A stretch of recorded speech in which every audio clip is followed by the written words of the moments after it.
Yo les choux, j'espère que vous allez bien. On se retrouve aujourd'hui pour une nouvelle vidéo. Aujourd'hui, je suis trop contente, j'aime trop filmer ces vidéos. On est parti pour un journal de kimchi numéro je sais pas combien. 5, 6. J'adore filmer ces vidéos, j'ai trop hâte de vous parler de tout ce que j'ai kiffé pendant ce mois-ci. Posez-vous confortablement. Moi je me suis fait un petit thé, regardez cette saison, dans la tasse évidemment. Oh, alléluia. Ah oui, elle a toujours une entrée spéciale, hein, c'est la tasse. C'est mon premier thé de l'année, j'inaugure avec vous. Et nous, on y va pour le journal de kimchi d'octobre. C'est parti, let's go.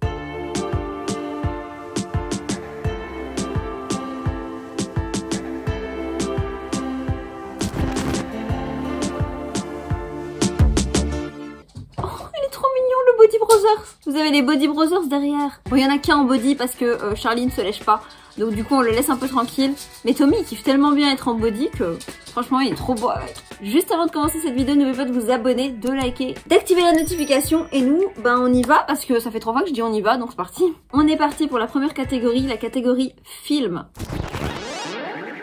Je commence par un gros flop par contre et je voulais vous en parler parce que ça fait partie des films que j'ai regardé ce mois-ci et que j'ai trouvé mais d'un naze. Ça s'appelle Old People, c'est sur Netflix. C'est une femme qui repart dans sa maison de jeunesse où il y a toute sa famille, ses sœurs, etc. Je crois que c'est un truc comme ça. Vraiment c'est très joli le début, c'est très chaud, etc. C'est très joli. C'est pour ça que j'ai commencé puisque j'avais la petite bande-annonce du début comme ça, je trouvais ça très joli. Leur papa est dans une maison de retraite et en fait tout simplement, franchement en une phrase c'est résumé, dans la maison de retraite il y a des vieilles personnes, old people, et ces vieilles personnes se vengent de l'oubli des nouvelles générations, un truc comme ça. Donc du coup bim bam boum, les vieux, la guerre des vieux et puis voilà quoi. Et j'ai trouvé ça d'un naze et long en plus, mais long. Et en fait j'ai avancé pour le finir, pour me dire il y a un truc, tu vois, il y a une chute ou quoi. Et donc j'ai avancé vite, je l'ai regardé en rapide et non, juste nul. Je sais pas si vous l'avez vu mais moi franchement j'ai pas du tout accroché, mais alors pas du tout. Par contre il y a un film que j'ai kiffé, c'est le film Le téléphone de Monsieur Harrigan. C'est inspiré d'un roman de Stephen King, donc déjà on sait déjà qu'on est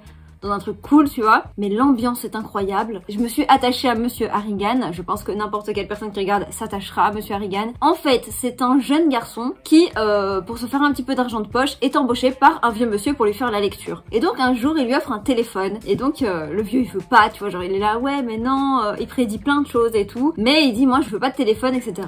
Sauf que il trouve ça cool d'avoir les informations avant le journal, il aime bien finalement son téléphone et d'avoir contact avec le jeune, etc. Il finit par garder son téléphone. Je spoil un petit peu ici, si je vous ai déjà donné envie, passez à ce minutage là, sinon bah écoutez la suite. Ce qui s'est passé, c'est que Monsieur Harrigan meurt et le jeune garçon met lors de l'enterrement le téléphone de Monsieur Harrigan dans le cercueil. Et il se retrouve à recevoir des messages de Monsieur Harrigan décédé. Et du coup c'est trop bien, franchement j'ai adoré et je trouve qu'on est entre la réalité et le fictif, mais que le fictif n'est pas trop fictif, qu'on peut peut-être se dire oh ce serait trop bien que ça arrive, enfin bref, ou pas du tout hein. Mais ouais non, j'ai trouvé vraiment l'équilibre entre le réel et le fictif trop bien, je vous le conseille de ouf. Donc si vous l'avez pas regardé, regardez Le téléphone de Monsieur Harrigan, trop bien. On passe à une grosse catégorie qui est très fournie en positif et en négatif, c'est la catégorie série. On est reparti sous nos petits plaids, le petit chocolat chaud, le petit thé, you know. Et du coup j'ai commencé à binge-watcher pas mal de séries, j'ai commencé à me mettre dans mon plaid et regarder pas mal de séries. Après le boulot, ça fait grave du bien de se retrouver avec les petites fichettes là dans le canapé et à regarder Netflix, donc j'en ai regardé pas mal. La première série, j'en ai fait une vidéo, c'est Dahmer. Je crois que j'ai tout dit dans la vidéo qui est juste dans le petit i ou alors en barre d'infos. N'hésitez pas à aller voir cette vidéo, je vous ai fait toute une vidéo en long, en large, en travers de mon avis sur cette série et du coup bah je vous conseille d'aller la voir parce que franchement il n'y a pas plus complet que cette vidéo. La réalisation de la vidéo est incre, donc n'hésitez pas à aller la voir. Ensuite on passe à une deuxième série, c'est une série aussi réalisée par Ryan Murphy et donc c'est The Watcher et ça j'ai adoré. Je tenais quand même à vous remercier parce que vous avez adoré ma dernière vidéo, j'étais grave de bonne humeur, c'est vrai, ça s'est ressenti et donc bah, j'ai adoré faire mon petit unboxing lush et j'ai adoré vos commentaires. On est sur le même réalisateur que Dahmer. Niveau ambiance, génial. Niveau scénographie, tout ça, ça tue. Vraiment. Niveau épisode, on s'endort pas. Et franchement, il y en a, je me suis bien endormie dessus, tu vois. Mais là, non, j'avais juste envie d'aller à l'épisode suivant. J'ai trouvé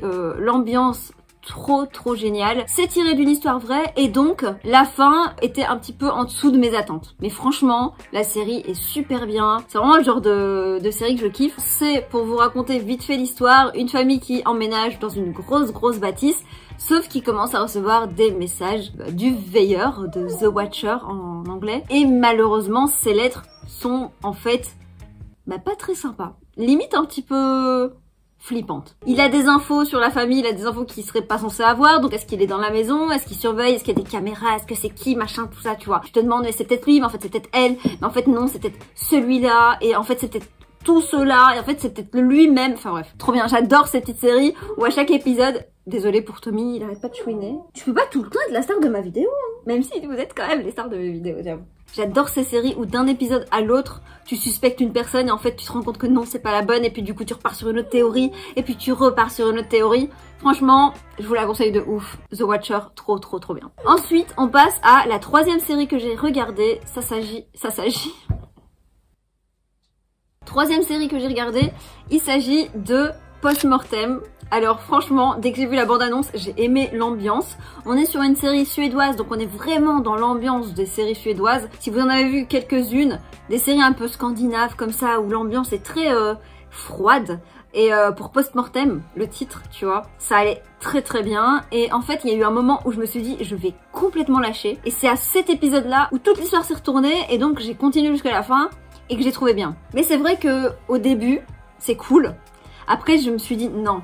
C'est pas mon délire. Quand je vais vous raconter le scénario, vous allez voir si vous accrochez ou pas. J'adore quand tu fais une série du début à la fin et t'es pas déçu de la fin et tu vois que tout était bien ficelé pour arriver au point final, trop bien, tu vois. Il y a un événement qui déclenche tout et tu te dis oula, je veux savoir ce qui va se passer parce que c'est trop chelou. Nous sommes dans la petite ville d'Escarnes en plein automne-hiver et une fille est retrouvée décédée dans un champ. La police constate le décès et donc la police contacte les Halangen qui est la seule entreprise de pompes funèbres de la ville. Sauf que la défunte est une Halangen, en fait. C'est la fille du père qui vient avec son fils, donc son frère. C'est un peu glauque quand même, tu vois, comme ambiance. Et donc ils viennent la prendre, hyper mal évidemment, parce que bon, tu viens quand même chercher quelqu'un de ta famille. Donc ils l'emmènent et je sais plus qui commence l'autopsie. Est-ce que c'est l'autopsie ou c'est l'embaumement ou je sais pas trop. On est dans un endroit où c'est froid et où on les met comme ça sur des tables très froides aussi. Sauf que là, bah du coup, elle se réveille. Et ça fait flipper. Sauf qu'elle se réveille différente d'avant. Elle a plein de choses cheloues qui lui arrivent. Elle commence à avoir les yeux un petit peu d'une autre couleur. Elle a des sens qui commencent à être de plus en plus puissants. C'est-à-dire que l'odorat, l'ouïe commence... Elle entend vraiment des bruits de ouf. Elle se rend compte qu'en fait, elle a envie de boire du sang. Et pour trouver du sang, bah, elle travaille dans un hôpital. Donc elle va voir une patiente qu'elle connaît très bien. Elle vient lui faire genre une prise de sang pour boire son sang. Et puis bref, ça continue. Et du coup, bah, on se dit, mais comment elle va faire? Parce que ça tourne mal, évidemment. C'est super bien ficelé. L'ambiance est super cool. J'ai toujours envie de vous donner envie de regarder la série sans pour autant vous spoiler trop. Je crois que j'en ai assez dit. Mais vous voyez, si vous n'aimez pas ce délire de vampire, alors à aucun moment on dit vampire, à aucun moment on sent du vampirisme vraiment cliché. Elle a les sens ultra développés et elle veut boire du sang. Et donc c'est ce délire là qui au début je me suis dit vas-y Twilight 2500 là. Le village est tellement petit en fait que tu te dis elle est foutue. Enfin je veux dire c'est pas possible qu'elle s'en sorte. Donc je vous conseille cette série qui est vraiment cool et qui change un petit peu du reste des séries, niveau réalisation, niveau ambiance, etc. Je voulais vous parler de deux séries, en fait je les avais mis dans mon journal de kimchi de septembre que je crois je n'ai pas filmé. Mais j'ai quand même envie de vous en parler parce que je les ai bien aimées. Alors la première c'est Sans un mot, c'est une maman qui part à la recherche de son fils qui a disparu. C'est elle qui se charge de tout parce que la police ne se charge de rien. Et c'est super bien, ça tient en haleine, c'est une petite série vraiment cool. Moi j'ai vraiment bien aimé, je me rappelle plus trop bien parce que c'est vrai que ça fait pas mal de temps que je l'ai regardé. Mais je vous la conseille aussi parce que je l'ai marqué. Et que de mon souvenir elle était pas mal. Sinon, il y a un autre truc que j'ai par contre pas du tout aimé, et pourtant je l'ai regardé jusqu'au bout mais je me suis endormie à chaque fois, et la fin était nulle. C'était la série Respirer. Elle était dans les tendances Netflix pendant super longtemps, et finalement bah, je vous la conseille vraiment pas. Ça sert à rien d'aller jusqu'au bout. Moi j'ai vraiment trouvé ça naze, et je me dis pourquoi j'ai été jusqu'au bout, parce que finalement j'ai perdu du temps. Tu veux venir dire bonjour? Ah là là, c'était go. Coucou Body Brothers. On a le petit Tom Tom avec nous, ils se sont fait opérer, c'est pour ça qu'ils ont des bodies. Je vous raconterai ça dans un vlog que j'ai filmé, qui sortira normalement. Donc du coup, Respirer nul. Et une série que je garde pour novembre parce que je l'ai pas fini, c'est Le Cabinet des Curiosités, que j'ai évidemment bien entamé maintenant. Mais je vous en parlerai au mois de novembre quand j'aurai terminé, pour vous donner mon avis sur tous les épisodes, puisque c'est un épisode, un réalisateur et une histoire. Donc je vous donnerai mon avis officiel et complet sur toute la série une fois que j'aurai terminé. Mais évidemment dès que c'est sorti, j'avais trop envie de regarder. Je crois que vous commencez à comprendre un petit peu ce que je kiffe. On passe enfin à la catégorie suivante. Je pense que là je vous ai donné de quoi faire sur Netflix. N'hésitez pas à vous remplir les petites catégories à chaque fois avec ce que vous avez regardé en film, en série, etc. Histoire qu'on se partage un petit peu nos bons plans. Et donc nous on passe à la catégorie émission. J'ai juste envie de vous parler d'une émission que j'ai pareil regardée au mois d'août et je vous en ai pas parlé alors que c'était une émission que j'ai surkiffé. C'est Drag Race France. J'ai adoré. C'est une émission de drague et à la base c'est RuPaul Drag Race et donc ça se passe en Amérique et il y en a maintenant dans plein de pays différents et c'est arrivé enfin en France avec un casting Je me dis mais il faut que je leur en parle même si c'est passé parce que peut-être vous allez retrouver les replays, je sais pas, ou regarder la saison 2 qui va sans doute arriver. Mais moi j'ai adoré ce casting en fait, j'ai surkiffé. Tous les soirs j'étais là dans mon canapé, cocorico. J'ai kiffé de ouf, franchement le casting était trop bien, ils étaient trop cool entre eux, elles étaient trop cool entre elles. I don't know quel pronom utiliser. Dans mes drag queens préférées, celle que j'ai soutenue depuis le début, Paloma. Spoil! Quand elle a gagné Paloma, mais j'étais sur mon canapé, j'ai gueulé, j'étais trop contente. Franchement, je tenais tellement pour Paloma. Je trouve que Hugo Bardin, qui est donc du coup la personne qui se cache en dessous de Paloma, était hyper complet comme artiste. Franchement, il nous a fait mais des tenues, mais de haute couture, mais pas que lui. Hein. Il y a eu des tenues de fou malade, mais c'est vrai que à chaque fois c'était travaillé, ses looks étaient travaillés, il y avait une histoire derrière tous ces looks. Niveau acting, il m'a fait mais mourir de rire. Franchement, Fanny Ardant, c'est cosmique. Oh j'ai adoré. Maintenant c'est cosmique, c'est plus Paloma que Fanny Ardant. J'ai grave aimé évidemment Cam, mais Cam je le suis depuis très longtemps sur YouTube parce que il fait des make-up de fou. Du coup quand j'ai su qu'il faisait Drag Race France, j'ai trouvé ça trop cool. Franchement que ce soit en drag que dans la vraie vie, tu sens que c'est une crème et c'est ça qui a fait que c'était cool. Je trouve l'ambiance était incroyable, même s'il y avait des pics, même tu vois, c'était pas juste méchant. C'était bienveillant, tu vois que c'était une crème et il nous a sorti des looks et des make-up par contre, franchement, pas incroyable, vraiment incroyable. Il est hyper doué. Franchement, niveau tenue et niveau make-up, pas incroyable. Et niveau idée, parce que elles pensent leur look, ça part d'inspiration de ouf. Le look pigeon de Cam Hugh, incroyable. Mais j'ai aimé Lolita Banana, j'ai trouvé super drôle. Tous touchant Kaena, j'ai adoré, j'étais déçue. J'ai adoré l'entrée, j'ai adoré et j'étais déçue qu'elle parte super rapidement. Je trouve que il y a trop moyen de faire plus. Yo yo yo, Soa de Muse, pareil, incroyable. Franchement, j'ai adoré ce casting et donc j'avais envie de vous en parler parce que je trouve que c'est cool que ça arrive enfin. Évidemment Nicky Doll qui était tellement bienveillante et j'ai l'impression que de ce que je ressens, elle est grave plus présente pour toutes les drag queens qui ont participé que RuPaul qui je pense tellement c'est une star internationale etc. est peut-être un peu plus distant les gens. J'ai adoré, ok, vraiment tout. Et donc sinon, les deux autres émissions que j'ai suivies, et que je suis toujours d'ailleurs, parce que c'est toujours en cours, c'est Danse avec les stars. Et là, je suis grave team Billy Crawford. Oh non, mais Billy Crawford, il danse tellement bien. Franchement, Billy Crawford et Fauve, je tiens tellement pour eux. Même si Stéphane danse tellement bien aussi, mais je trouve qu'il danse un petit peu comme Taïk l'année passée, donc du coup j'aimerais bien que ça change un petit peu. Mais c'est vrai qu'il danse très bien aussi, mais Billy Crawford, je trouve qu'il a vraiment tellement d'émotions quand il danse, et peu importe qui danse, franchement ça donne des frissons à chaque fois, je kiffe de ouf. Et la petite Carla par contre, la petite Carla, elle est pas si petite que ça, quand même 17 ans je crois. La surprise de la saison, moi je trouve qu'elle danse tellement bien, elle a un niveau de ouf, de dingue. Mais quoi ? Tu n'es pas d'accord avec moi, tu tiens pour qui? Et du coup, Carla, ouais, franchement, elle a un niveau pour 17 ans, je trouve qu'elle gère de ouf. Et donc, elle mérite d'aller en finale aussi. Ensuite... Oh. Bébé! Comment on peut ne pas craquer? Il est incroyable, ce bébé. Une autre émission que j'ai commencé à regarder la semaine passée, que je connaissais absolument pas. Pourquoi? Parce que j'avais pas M6, puisque je n'avais pas de VPN. Mais maintenant j'ai installé un VPN. Je n'ai pas de sponsor VPN, mais j'ai installé un VPN. Et donc je peux enfin regarder M6. Et donc j'ai commencé une nouvelle émission que je ne connaissais pas. Et j'ai trop envie de faire des Lego depuis, c'est Lego Master. Franchement, je kiffe trop cette émission, je trouve ça génial. Ça me fait très mal au cœur quand ils lancent une boule de bowling sur leur construction où ils ont mis plusieurs heures à les faire. Mais je trouve ça génial, franchement j'adore. J'ai toujours voulu faire des Lego en plus. Combien de fois je me suis dit je vais faire des vidéos, je vais construire des Lego, ça coûte quand même pépette. Puis en plus je me dis mais où je vais les mettre après, parce que moi je suis du genre à pas vouloir casser les trucs, et les Lego je crois que tu sais plus les casser parce que chaque sachet est partagé, et donc bah quand tu casses tu sais pas quelle pièce est où, donc du coup tu peux pas refaire. Franchement comme émission je la trouve grave cool. Ensuite on passe à la catégorie suivante. On a presque fini.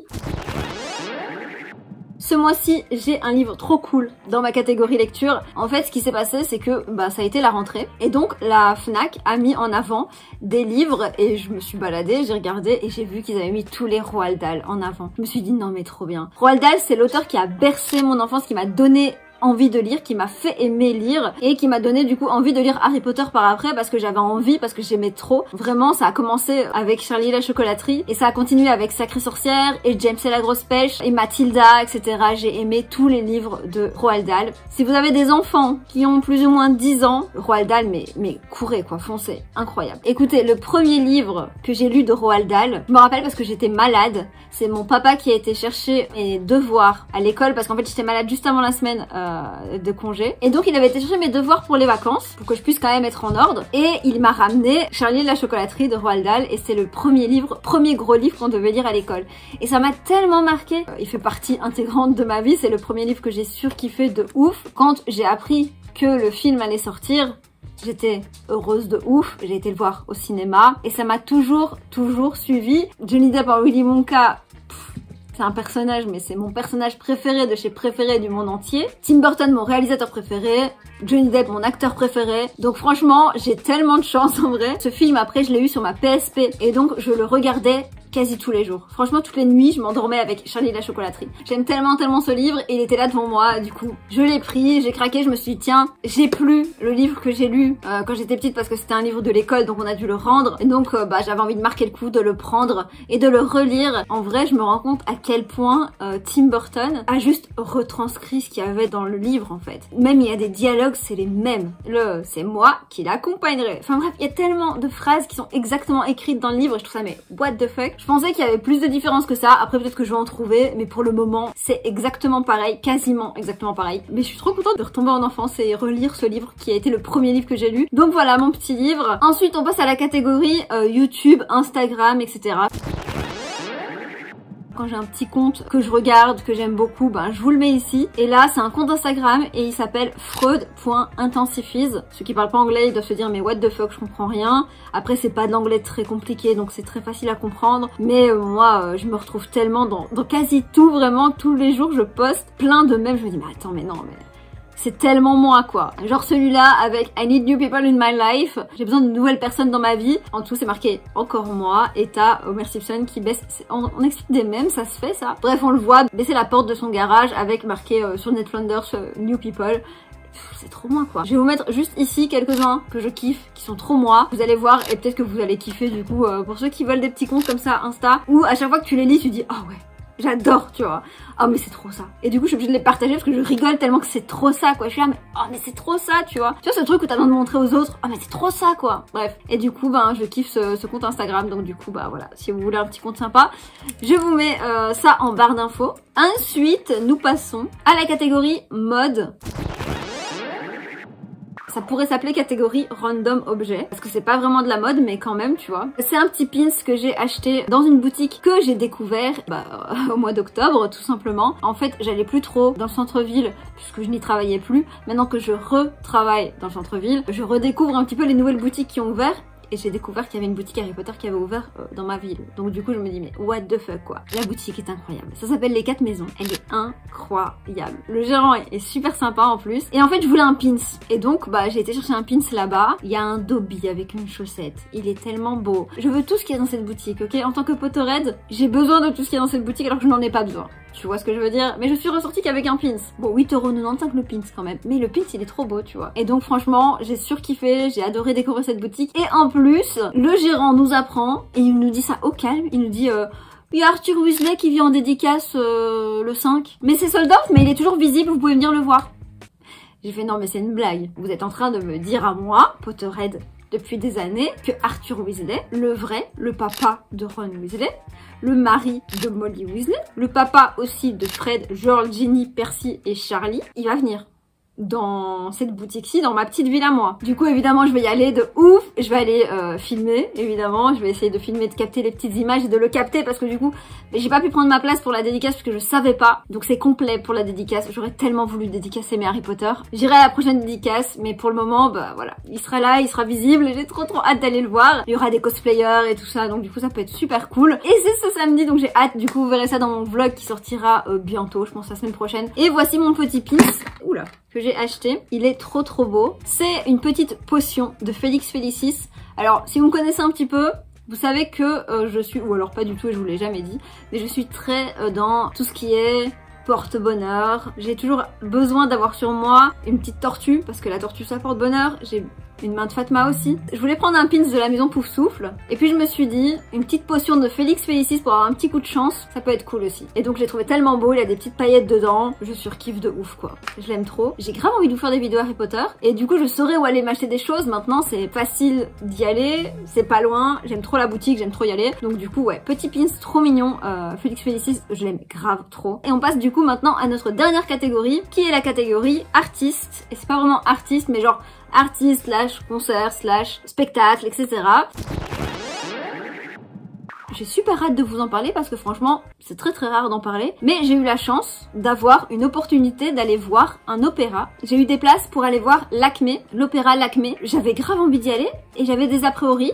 Des a priori, bien sûr, les a priori. Et j'avais quand même des a priori parce que en fait, quand j'étais jeune genre 14-15 ans, on avait été voir Nabucco avec l'école, on était dans les poulaillers en haut, et je me rappelle que j'arrivais ni à lire les sous-titres, enfin les surtitres, parce qu'ils chantaient pas en français, j'arrivais pas à lire, à suivre, parce que j'étais comme ça et je voyais pas bien, tu vois. Et du coup, ben, j'avais rien compris, et les 3 heures c'était interminable, et j'en avais marre en fait, et je trouvais ça trop long, et j'ai rien compris de l'histoire de Nabucco, et du coup je ne connais toujours pas l'histoire de Nabucco, c'est très mal en fait. J'y suis allée avec un petit peu d'a priori, mais je me suis dit franchement, j'ai trop hâte. Le lieu est splendide, vraiment. L'opéra de Liège est super beau. Très gros contraste d'ailleurs entre la rue de l'opéra, Walking Dead, et l'opéra. Et l'opéra est incroyable. Et du coup, j'ai été voir Lakmé. Voici mon petit livre, je l'ai quand même gardé avec moi. J'ai toutes les infos de l'histoire dedans. J'ai les rôles, etc.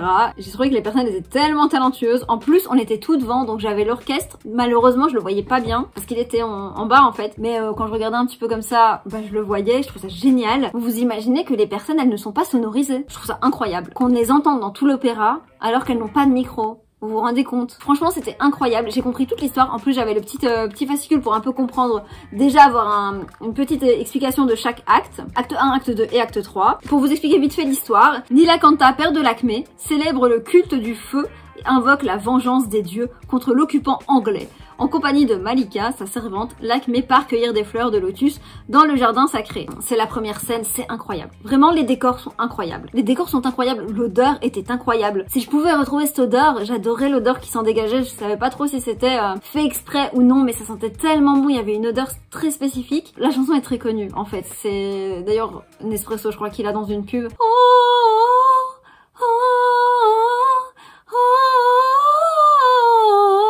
Oh, j'ai raté, bref. C'est une chanson très connue. Cette chanson était incroyable, c'était tellement beau. Les 3 heures sont passées très rapidement finalement. Aller à l'opéra, vraiment. J'ai pas beaucoup de gens autour de moi qui m'ont dit tiens, je vais aller à l'opéra. Et pourtant, c'est super beau. Les décors, les costumes, l'ambiance, c'était waouh. J'ai pris vraiment une claque et les décors étaient mais tellement grandioses. Et il y avait des scènes où il y avait tellement de figurants. Je sais pas si vous voyez un petit peu cette ambiance, mais quand tout le monde commence à chanter, tout le monde avance vers la scène et qu'il y a plein de trucs qui se passent, c'était trop beau. Il y avait une scène de marché où il fallait regarder partout, etc. Franchement, c'était sublime. Puis on a fait une ovation à tout le monde, évidemment, à la fin, tellement que c'était waouh de chez waouh. J'ai hâte d'y retourner, je vous conseille, parce que c'est vrai que c'est un truc que jamais je me serais dit, je vais regarder les trucs qu'il y a à l'opéra. T'as l'impression d'être dans une parenthèse un peu magique et de faire pause sur ta vie et d'arriver dans un truc incroyable, de rêver, comme quand tu vas à Broadway, à New York. Ouais, tu vas pas à Broadway à New York, toi? Oui, j'ai eu la chance d'aller voir Neverland à Broadway, le plus beau spectacle de toute ma vie. Vraiment, j'ai eu des frissons, c'était incroyable. Et voilà, je clôture du coup mon petit journal de kimchi. N'hésitez pas à mettre un like si vous avez kiffé et à me dire vous vos petits coups de cœur du mois. J'ai hâte de faire celui de la semaine prochaine. J'aime tellement faire ce format parce que ça fait partager énormément de choses. Catégorie musique, les 2 clips de Taylor Swift, incroyable. Mention spéciale pour visuellement le clip où elle est en Cendrillon, j'ai trop kiffé et les deux clips sont incroyables, franchement. Catégorie musique, voilà, j'ai kiffé. Je vous avais dit que j'avais hâte d'avoir le comeback de Taylor Swift, incroyable, franchement, j'adore et les clips sont trop beaux. J'ai réécouté De Preto, j'ai réécouté les Jonas Brothers, j'ai réécouté des trucs, mais c'est vrai que j'ai rien découvert de nouveau. N'oubliez pas de liker, de commenter et de vous abonner et nous on se dit à très vite pour une prochaine vidéo. Bye. Pouah.